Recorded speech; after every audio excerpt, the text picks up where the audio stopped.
ADG Varanasi Piyush मोढ़िया कहते हैं कि 14-15 अप्रैल की रात को गाजीपुर के गचरिया गांव से एक बच्ची लापता हो गई। उसका शव अगली सुबह लगभग 5:30 बजे गंगा नदी के पुल के पास मिला है। उसके रिश्तेदारों द्वारा दी गई जानकारी के आधार पर एक एफआईआर दर्ज की गई है और मुख्य आरोपी को गिरफ्तार कर लिया गया है। 14-15 अप्रैल की रात्रि में कटरिया गाँव, जो कि कारंडा थाना गाजीपुर जनपद में स्थित है, वहां से एक बालिका गायब हो गई थी। सुबह लगभग 5:30 बजे के आसपास यहाँ से 3 किलोमीटर दूर गंगा के पुल के पास नदी में उसका शव मिला। परिजनों द्वारा दी गई सूचना के आधार पर एफआईआर पंजीकृत की गई और मुख्य आरोपी को पुलिस द्वारा गिरफ्तार कर लिया गया और आगे की विवेचना प्रचलित है।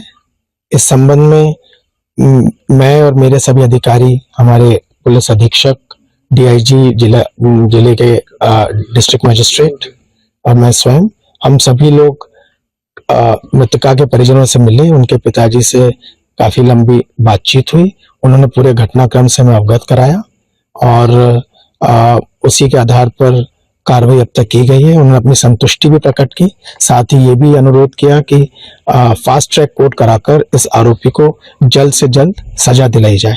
पुलिस अपने कार्य को पूर्ण प्रतिबद्धता के साथ कर रही है।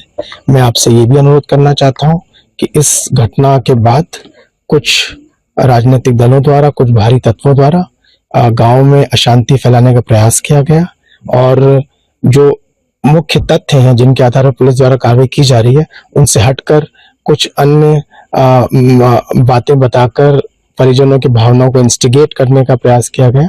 मेरा अनुरोध है कि ऐसा ना करें। हम सभी का दायित्व है कि हम अपने आसपास के इलाके में, गांव में शांति बनाएं।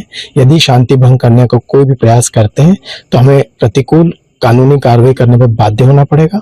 और मैं आपको आश्वस्त करना चाहता हूं, सभी लोगों को आश्वस्त करना चाहता हूं कि जनपद की पुलिस और हमारे सभी अधिकारीगण